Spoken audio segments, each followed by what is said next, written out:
สบายดีทุกคนเจ้าข้าพระเจ้าเสือพระเครื่องประเทศลาวเจ้า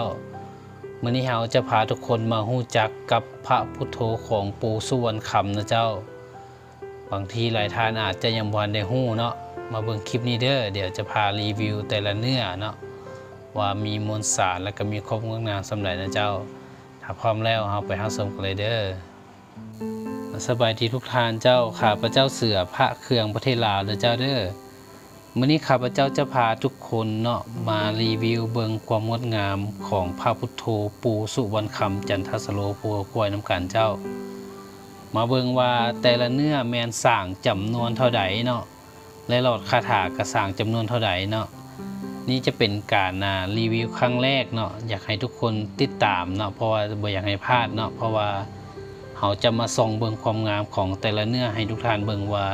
มีความงดงามสำใดเนาะและเขาจะบันทึกไว้เนาะให้ลูกหลานได้ศึกษาต่อไปเด้อเจ้าเด้ออันนี้มันเป็นรายการจัดสร้างทั้งหมดเนาะของพระพุทโธเนาะนี่จะเป็นกล้องเดิมๆเลยเด้อกล้องเดิมๆจะเป็นสีตามนี้เนาะเขาจะเริ่มรีวิวจากรายการทำอิฐเนาะรายการที่1เนาะนี่เนาะกล้องสีแดงเดี๋ยวจะจับพระขึ้นมาเลยนี่เจ้าอันนี้แมนพระพุทโธสร้างรายการที่1นะเจ้าเนื้อผงรวมมวลสารพุทธคุณนะเจ้าอันนี้แมนเนื้อลงลักปิดทองคำเปลวแท้เต็มองค์เจ้านี่ลงลักปิดทองคำเปลวแท้เต็มองค์เนาะคือว่างามๆเดียวเขาจะส่องลงกล้องให้เบิ่งเด้อ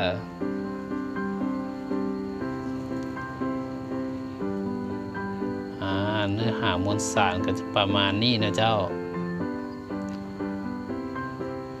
รายการที่1นี่จัดสร้างเพียงแต่99องค์เด้อทุกคนเนื้อลงลักปิดทองคำเต็มองค์เนาะทองคำเปลวแท้เต็มองค์นะเจ้าความงดงามขององค์พระเนาะประมาณนี้เลยเจ้าที่ท่านเห็นเส้นใยสีแดงนี่อันนี้จะเป็นเส้นใยของกองกำมะหยี่เด้อที่กองกำมะหยี่ที่ทุกท่านเห็นนี่เนาะสีขนจะหลุดออกมาเนาะใส่บางองค์ก็มีบางองค์ก็บ่มีนะเจ้านี่อันนี้งามเลยนี่เป็นเนื้อลงลักปิดทองคำเปลวแท้เนาะเต็มองค์เลยเจ้าเต็มองค์เลยเนาะเต็มองค์เลย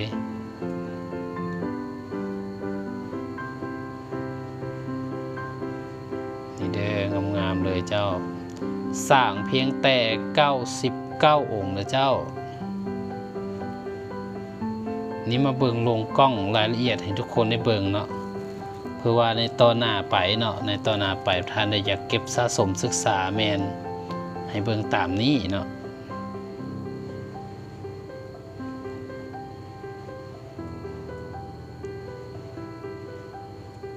เจ้าตามนี้เด้อบลงกล้องกับแจ้งดีแล้วเนาะนี่รายการที่1เนาะจำนวนจัดสร้างบ่หลายเนาะ99องค์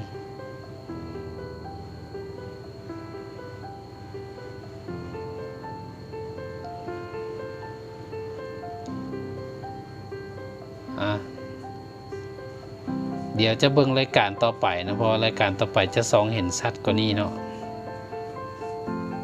รายการที่1เจ้าสร้าง99องค์มาขออนุญาตวางก่อนเนาะ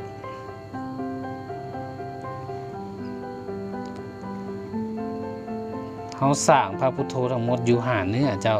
โอ้ยพังโพเทียงเนาะมันได้อยู่รายการที่2จะเป็นองค์สีเหลืองนี้เนาะอันนี้จะจัดสร้างอยู่199องค์เจ้าสร้าง199องค์เนาะสร้างโบราณนะเจ้าอันนี้ขอเนี่ยแกะออกจากกล่องให้ทุกท่านได้เบิ่งเลยเนาะ อ อันนี้เป็นรายการ2ที่จัดสร้างนะเจ้าเนื้อผงรวมมวลสารพุทธคุณนะเจ้าจุ่มเนื้อปิดทองคำเปลวแท้ 99% เลยเจ้าเต็มองค์บ่แม่นเต็มองค์หน้าหลังนะเจ้าปิดทองคำเปลวแท้หน้าหลังองค์กินนี้จะเต็มองค์เนาะแต่ว่าองค์นี้จะหน้าหลังและสีทองคำเปลวก็จะต่างกันนะเจ้านี่เห็นบ่อันนี้จะออกสีทองเหลืองงามเนาะอันนี้จะเป็นรายการที่ฝังเข้าไปในเนื้อเลยเนาะซึ่งขั้นตอนการผลิตมันมีความพิเศษหน่อยหนึ่งเนาะอันนี้เป็นความลับนะเจ้ารายการ2นะเจ้าเดี๋ยวเขาจะมาส่องให้เบิ่งนี่โอ้โหงามๆเลยเนาะองค์นี้ส่องได้เด่นชัดเนาะก็เลยว่าให้เบิ่งชัดๆเจนๆเลยเจ้านี่เลยเจ้าใบหน้ามนหูตั้งแบบนี้เลยเนาะเดี๋ยวเราจะมาอธิบายองค์พระหน่อยนึงเจ้าสำหรับทานใดที่หาตะเข้ามานะรูปแบบในการจัดสร้างนะเจ้าอันนี้จะเป็นองค์พระพุทโธเนาะปางนั่งคัดสมาธิเนาะปางตัดสรุธรรมเจ้านางไต้ซุ่มเนาะซุ่มนี่จะเป็นงานศิลปะล้านสร้างเจ้าศิลปะล้านสร้างเนาะมี3สั้นศิลปะล้านสร้างใต้ฐานนี่จะเป็นศิลปะหลวงพระบางนะเจ้าถือว่าเป็นงานผสมผสานนะเจ้าด้านหน้าเขียนว่าพระพุทโธยันทางด้านหน้านี่เป็นยันปูสุวรรณคำเมตตาเขียนให้เด้อยันอยู่ด้านข้างตามนี่เนาะต้องเด้งๆแบบนี้นะเจ้าถ้าต่อหน้าไปเนาะมีการปลอมแปลงก็ต้องได้ส่องหาจุดตำหนิดีๆเจ้าเนื้อหามวลสารขององค์นี้ก็จะออกประมาณนี้เห็นบ่อยากให้เบิ่งอยากให้ศึกษาไว้เนาะงามเจ้าพระองค์นี้งามเนาะด้านข้างก็จะเป็นประมาณนี้เห็นบ่อันนี้เป็นปิดทองคำเปลวแท้เนาะ 99.99% เลยเจ้าสร้างบ่หลายเนาะ199องค์เนาะ199องค์อันนี้192เบอร์192ด้านหลังนี่จะเป็นกงธรรมจักรเนาะกงล่อแห่งพุทธศาสนากงธรรมจักรเนาะเป็นกงล่อแห่งธรรมของพระพุทธเจ้าอันนี้เป็นของลาวเฮาเลยเด้อกงล่อนี่มีกี่ปัวเนาะด้านลุ่มจะเขียนว่าปูสุวรรณคำจันทสโลภูเขาควายเนาะพศ2568เด้อนี่เนื้อหามวลสารองค์นี้เนี่ยสุดเข้มขังเลยเนาะถือว่าเป็นเนื้อหนึ่งที่งดงามหลายเนื้อนี่เนาะเห็นบ่ด้านหลังเป็นอีกเนื้อหนึ่งที่แอดมักที่สุดเนาะสำหรับรายการจัดสร้าง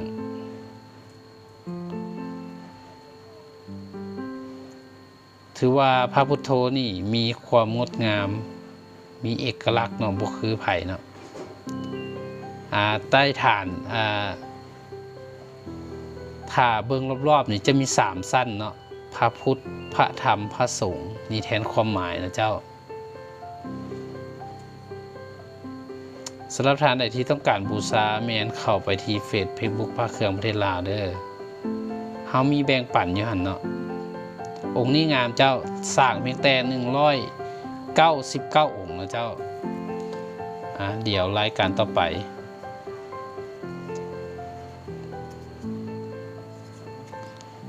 ไปส่งรายการแล้วเนาะรายการจัดสร้างที่3กองสีแดงนี้นะเจ้านี่เป็นเนื้อแรกของวงการพระเครื่องบ้านเฮาเลยก็ว่าได้นะเจ้าแต่ละเนื้อนี่ ถือว่าเป็นเนื้อแรกของวงการบ้านเฮาเลยนะเจ้าเพราะว่าบ้านเฮายังบ่มีการจะสร้างเนื้อแบบนี้เนาะถือว่าพระพุทโธเป็นรุ่นแรกเนาะที่สร้างเนาะมาเบิ่งรายการที่2รายการที่3เจ้ารายการที่3รายการที่3นี่จัดสร้างทั้งหมดอยู่299องค์เจ้า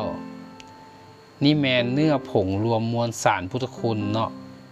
เนื้อซานหมากแดงปัดฝุ่นทองคำแท้ 99.99% เนาะ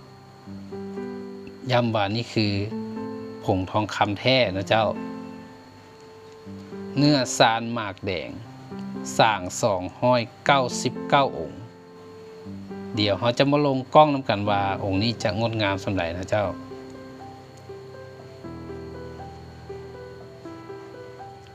นี่เนื้อหามวลสารองค์นี้นะเจ้า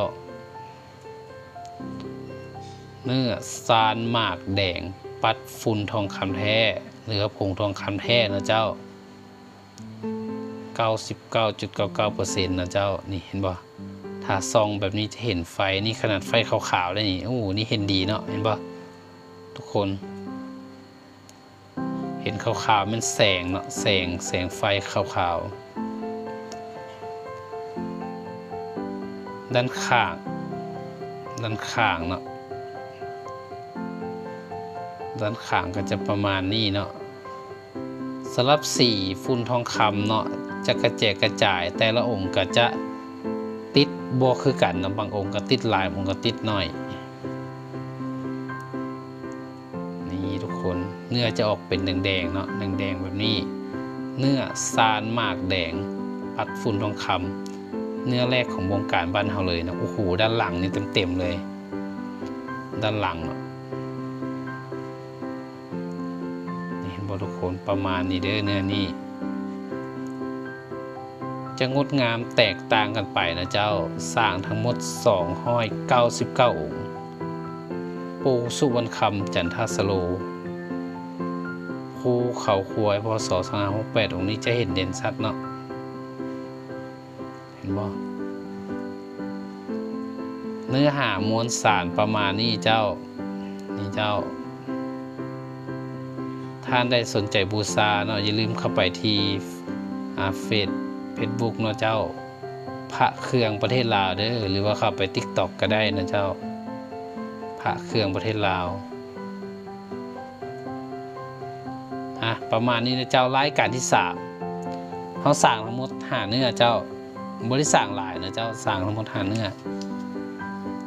ถือว่าผ่านไป3รายการแล้วเนาะเขาจะมาเบิ่งรายการที่4รายการที่4คือเนื้อนี้เนาะกล่องสีดำเขาแยกแกะออกมาเลยก็ได้นะรายการที่4นี่เนื้อผงรวมมวลสารพุทธคุณเช่นเดียวกันเนาะแต่เป็นเนื้อเกสรเนาะองค์นี้ตั้งชื่อว่าเนื้อเกสรเพราะว่ามีความงดงามเนาะความงดงามเบิ่งง่ายสบายตาเนี่ยนี่เดี๋ยวจะลงกล้องให้เบิ่งเนาะนี่เห็นบ่ทุกคนเนื้อนี้ก็เป็นเนื้อแรกของวงการบ้านเฮาเลยเนาะเพราะว่าเบิ่งจากสีเนื้อพระจะเป็นใสๆเนาะเนื้อนี้อย่ามาลงกล้องน้ำกันเนาะนี่เนื้อนี้จะเป็นเนื้อที่เบิ่งง่ายที่สุดเนาะสำหรับพระพุทโธนะเจ้าเพราะว่าจะเห็นสัตว์ทุกบอนเลยนะเจ้านี่เห็นบ่เกศตูมนะเจ้าใบหูตั้งๆแบบนี้มีภาสังคติศิลปะหลวงพ่อบางเนาะด้านลุมด้านหน้าจะเขียนคำว่าพระพุทโธเจ้าเห็นบ่ยันปูสุวรรณคำยันปูสุวรรณคำนี่เราจะเอามาโชว์ด้านหน้าเลยนะเจ้าว่ายันแต่ละโตนี่เด้งๆเลยเด้อเด้งๆคมๆสัดๆเลยนะเจ้าจะเป็น3สั้นเนาะจะเป็นแบบนี้เห็นบ่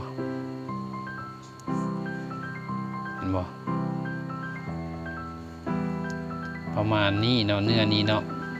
ด้านข้างนี่อยากให้จุดสังเกตของพระพุทโธสำหรับเนื้อนี้เจ้าเนื้อนี้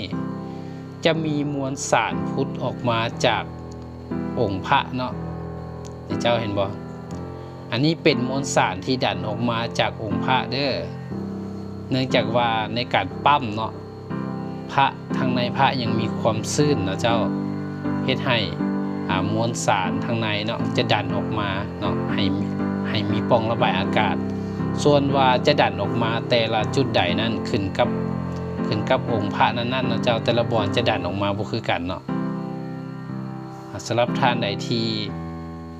เก็บเนาะเนื้อนี้เนาะจุดสังเกตง่ายๆก็คือมีมวลสารดันออกมาอย่างชัดเจนองค์อื่นก็บ่ค่อยเห็นนะแต่ว่าองค์นี้จะเห็นชัดเจนที่สุดเนาะว่าเป็นเนื้อที่เบิ่งง่ายเนาะเบิ่งง่ายขึ้นกับการผสมผสานของมวลสารแน่เนาะเพราะว่าแต่ละเนื้อก็น่าจะผสมบ่คือกันเนาะบ่คือกันก็เลยว่าเฮ็ดให้เนื้ออื่นอาจจะบ่ดันเนื้อนี้อาจจะดันออกมาประมาณนั้นเนาะคือตัวอย่างแบบนี้เด้อเห็นบ่มวลสารที่ดันออกมารายการ C เด้อนี่รายการ C จำนวนจะสร้างแมนเพียงแต่399องค์นะเจ้าสร้างบ่หลายเจ้าสร้างบ่หลายนี่เห็นบ่สร้างบ่หลายเนาะเนื้อหาปูสุวรรณคำจันทสโลนี่ตัวหนังสือต้องแบบนี้เนาะถือว่าตัวหนังสือนี่เด้งๆเลยนะเด้งๆเลยเนาะบ่มีคลุมเครือเนาะบ่มีคลุมเครือรายการนี้เนื้อนี้ท่านได้มักท่านได้สนใจบูชาแม่นเข้าไปบูชาที่เพจพระเครื่องประเทศลาวเนาะ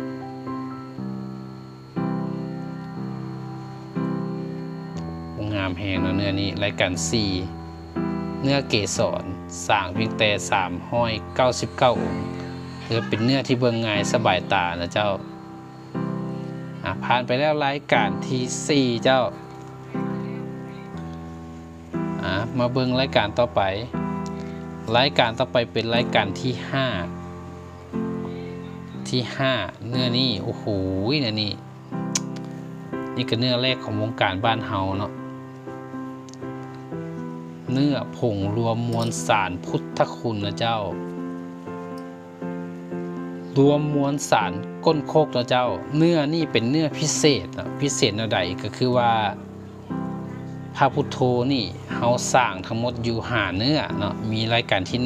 1รายการ2รายการ3รายการ4และรายการ5เนาะซึ่งเฮาจะเอาแต่ละเนื้อเนาะเศษชิ้นส่วนแต่ละเนื้อมารวมเข้ากันเนาะแล้วมาสร้างเป็นเนื้อนี่เนาะเอิ้นว่าเนื้อรวมมวลสารก้นคกเนาะถือว่าเป็นเนื้อแรกของวงการบ้านเฮาเนาะท่านสังเกตว่าองค์นี้เนาะจะมีมวลสารที่เป็นเนื้อออกสีเหลืองออกสีเขียวแน่เนาะสีแดงแน่ปะปนกันไปเนาะเจ้าเนื้อนี้ถือว่าเป็นเนื้อที่งามอีกเนื้อหนึ่งเนาะเจ้าลักษณะของมวลสารจะเป็นเม็ดแบบนี้เนาะเจ้ากระจายไปทั่วองค์แต่ละองค์การกระจายของสีต่างๆนี่จะแตกต่างกันเจ้าที่เห็นเด่นชัดก็จะเป็นสีแดงแม่นบ่จะแตกต่างกันบางองค์ก็อยู่ลุ่มบางองค์ก็อยู่เทิงแล้วแต่ว่าจะออกมาอยู่บอนใดเนาะความงามแตกต่างกันแต่หลักๆอยากให้เบิ่งแบบนี้นะเจ้าอันนี้เป็นรายการที่5เนาะของพระที่เราสร้างแมนสร้างทั้งหมดอยู่499องค์นะเจ้ามาลงกล้องน้ำกันโอ้โหเนื้อนี่เป็นเนื้อที่งามเจ้างามเห็นบอกของเนื้อนี้ผ้าสังคติใบหน้ามนแบบนี้โอ้โหนี่เห็นบ่ทุกคนต้องแบบนี้เด้อท่านใดจะเก็บพระพุทโธเนาะพระพุทโธนี่ถือว่าเป็นอีกรุ่นหนึ่งนะเจ้าที่เก็บสะสมมวลสารโดยเฉพาะแมนมวลสารหลักๆแมนพระผงนะเจ้าทั่วประเทศลาวเลยเจ้าที่เขาเก็บรวบรวมมาได้ในยุคนี้เนาะบ่จะเป็นพระสมเด็จ พระรูปเหมือนพ่อแม่ครูบาอาจารย์พระศิวลีพระปิตตาพระรุ่นต่างๆเนาะแล้วก็มีแห่ธาตุต่างๆแห่ธาตุกายสิทธิ์พวกเขาควายแห่เล็กไหลพวกควายมีหลายนะเจ้ามีหลายท่านอยากรู้ว่ามวลสารที่เอามาสร้างนี่มีอย่างแดเนาะให้เข้าไปเบิ่งคลิปวิดีโอที่เฮารวบรวมมวลสารไว้เนาะรีวิวมวลสารไว้ที่นำมันจะสร้างหั่นท่านจะรู้ว่ารุ่นนี้คือสุดยอดของมวลสารเนาะถือว่าสุดๆเลยเจ้าแต่มวลสารนี่ก็เข้มขังที่สุดแล้วเนาะเจ้านี่เห็นบ่เลขโค้ดจะอยู่ใต้ฐานเด้อองค์นี้เมื่อกี้นี่เลื่อนมากับมีเนาะมีมวลสารพุทธขึ้นมาจากนี้เห็นบ่มีการดันมวลสารออกมาจากเนื้อพระถ้าองค์พระองค์ใดเนื้อแห้งดีก็จะดันออกมาเนาะอันนี้ก็จะมีดันออกมาเป็นบางบอนปูสุวรรณคำจันทสโลผู้ควย2568เนาะอันนี้เป็นรายการ5นะเจ้ารายการ5จะสร้างเพียงแต่499องค์นะสำหรับท่านไหนที่ต้องการบูชาแมนเข้าไปที่ Facebook นะเจ้าพระเครื่องประเทศลาวนะเจ้าเอามาเบิ่งรายการพิเศษอีกเนาะรายการพิเศษอีกอันนี้คือที่พิเศษที่สุดเลยนะเจ้า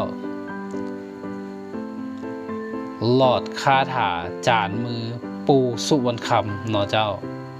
หลอดคาถานี่สร้างรวมกันทั้งหมด99หลอดนะเจ้าแยกเป็นหลอดใหญ่แม่นสร้างทั้งหมด36หลอดหลอดน้อยแม่น63หลอดนะเจ้าในการจานมือเนาะปูสุวรรณคำจานอยู่ประมาณ50ปลายหลอดและอีก40ปลายหลอดแม่นลูกศิษย์ใกล้ศิษย์ของปูสุวรรณคำเป็นผู้จานสวยนะเจ้าเนื่องจากว่าหลอดคาถาแม่นใช้เวลาในการจานดนนะเจ้าเสื้อจะได้ดอกหนึ่งนี่บ่แม่นธรรมดาเนาะเพราะว่าจานด้วยมือเนาะเอาบ่ได้เฮ็ดด้วยเครื่องจักรเนาะฉะนั้นแล้วเนาะเมื่อใช้เวลาดนเนาะปูจึงเมตตาให้ลูกศิษย์ผู้ที่ใกล้ศิษย์เพิ่นเนาะครูบาที่ใกล้ศิษย์มาจานสวยนะเจ้าส่วนว่าผู้ใดที่บูชาไปจะได้หลอดคาถาจานมือของปู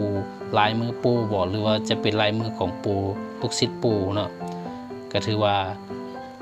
คำคูณมาทุกคนเจ้าเพราะว่าหลังจากที่จานแล้วเนาะปูกะ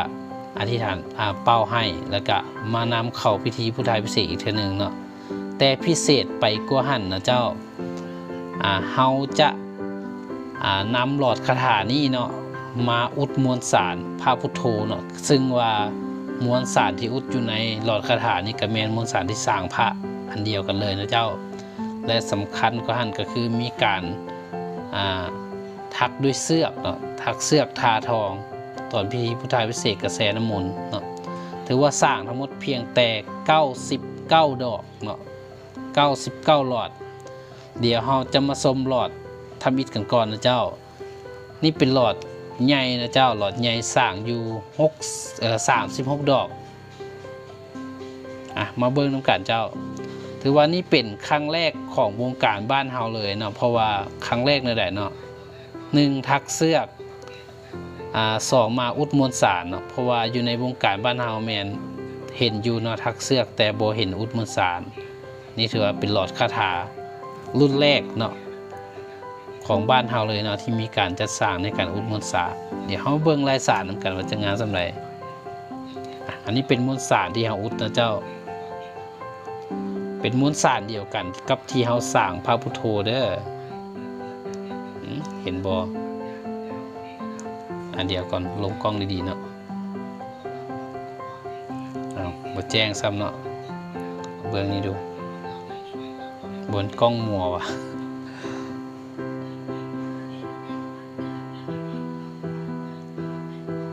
รู้สึกว่ามัวเนาะส่องบ่เห็นเนาะนี่เห็นอยู่หน่อยนึงเดี๋ยวหามุมก่อน แอมโบซองก็เห็นเนาะเนื่องจากว่าเขาใกล้โพดเนาะเขาใกล้โพด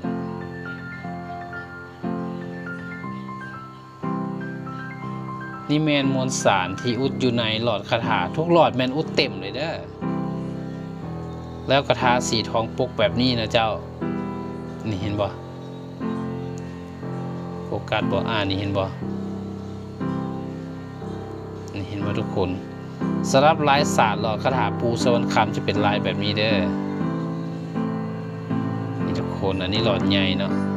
หลอดน้อยหลอดใหญ่แมนลายทักษะแมนอันเดียวกันนี้จะเป็นลักษณะแบบนี้เนาะอันนี้เราจะทาด้วยสีทองถ้าต่อไปมีการปลอมแปลงก็ต้องจื้อลักษณะของหลอดคาถาไว้ให้ดีเนาะเดี๋ยวเรามาลงกล้องเบิ่งอันนี้สร้าง36ดอกแล้วเจ้าหลอดคาถาปูสวรรค์คำนี่เจ้าเห็นบ่ลายสา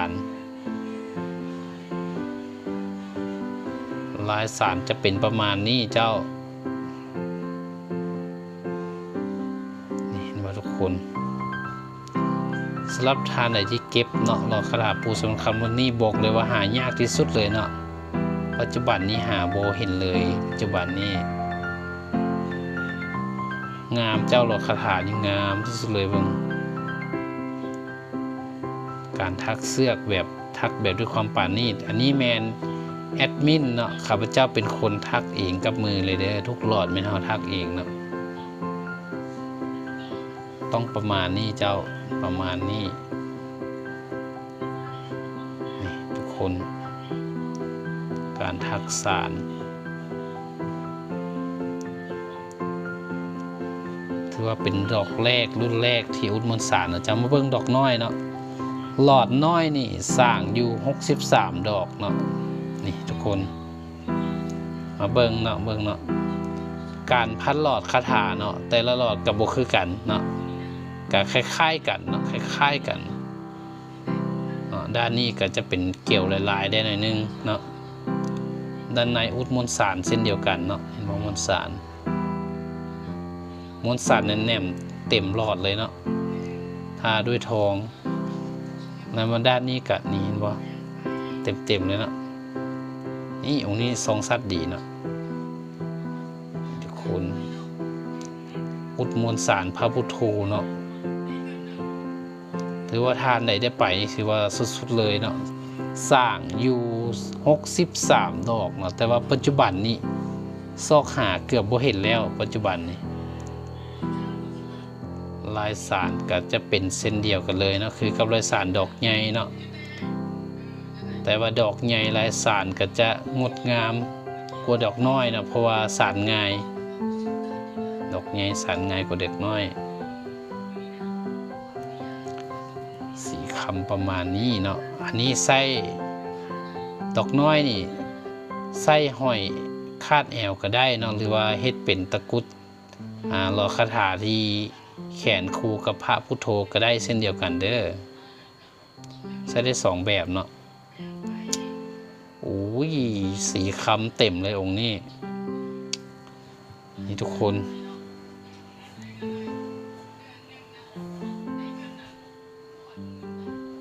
เบิ่งเอานะเจ้าทุกคนนี่เลยดอกใหญ่และดอกน้อยประมาณนี้ความใหญ่ความน้อยเนาะประมาณน่าจะ3นิ้ววะนี่ประมาณนี้เลยเจ้าเนาะใหญ่น้อยซ้ำนิ้วก้อยพอดีเท่าเดียวนิ้วก้อยเลยเนาะ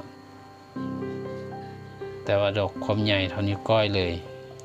ดอกน้อยดอกใหญ่กับโบต่างกันหลายนะเจ้าใหญ่คนดอกน้อยน้อยเดียวเนาะสร้างทั้งหมด99ดอกเนาะอันนี้36หลอดอันนี้63หลอดเนาะรวมกันเป็น99หลอดหลังจากใส่ขอบก็จะเป็นประมาณนี้ได้ทุกคนเด้อนี่เห็นบ่หลังจากใส่ขอบอันนี้คาดแอวได้อันนี้ห้อยผ้าได้3องค์เนาะหรือไผอยากห้อยใส่ข้างๆก็ได้นี่หลังจากที่ใส่หลอดแล้วก็งามเนาะพระพุทโธเนาะหลังจากใส่ขอบแล้วก็งามเนาะเจ้า หวังว่าคลิปนี้เนาะเจ้าจะเป็นความรู้ให้กับทุกท่านเนาะนำไปศึกษาเนาะท่านใดที่จะเก็บพระพุทโธเนาะแม่นเบิ่งตามนี้เพราะว่าวิดีโอนี้เขาจะบันทึกไว้ให้เป็นตำนานไว้ให้เป็นให้ลูกหลานได้เข้ามาศึกษาเนาะสำหรับท่านใดที่ต้องการที่จะเก็บพระพุทโธเนาะเพราะว่าสร้างบ่หลายเนาะสร้างบ่หลายเนาะและก็มวลสารถือว่าเป็นอีกรุ่นหนึ่งที่มวลสารที่หลายที่สุดเนาะในวงการบ้านเฮาในยุคนี้เลยก็ว่าได้เนาะสำหรับคลิปมวลสารเป็นทานไปเบิ่งย้อนหลังเด้อ